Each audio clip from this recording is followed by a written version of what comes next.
ఎండయ్యా, ఎండ బాగా విపరీతమైన ఎండ, నిప్పులు జిమ్మేస్తాయి. ఏ అమ్మన్న దానం కొద్దీ 4 మెతుకులు అక్కడ పెడితే వచ్చి ఏ పక్షి కూడా ముట్టడానికి ఆస్కారం లేదు. అసలు ఏ పక్షి కూడా జాడక లేదయ్యా. దానం కొద్దీ ఏమన్నా అక్కడ తిండి గ్రాసం పెడితే వచ్చి ముట్టుకోవడానికి అసలు ఏ పక్షి జాడ కూడా లేదు.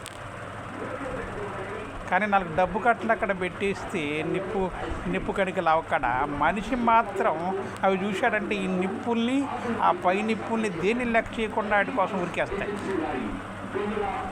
ప్రమాదాన్ని బట్టి కూడా తృప్తి సృష్టించుకోడు మనిషి, కానీ పశుపక్షాదులు ప్రమాదాన్ని బట్టి తృప్తిని సృష్టించుకుంటాయి. అంటే చూడు మనిషి ఎటువంటి వాడు. అయ్యా, ఈ ఎండ విపరీతమైన ఎండ నిప్పులు జిమ్మేస్తుంది నాన్న.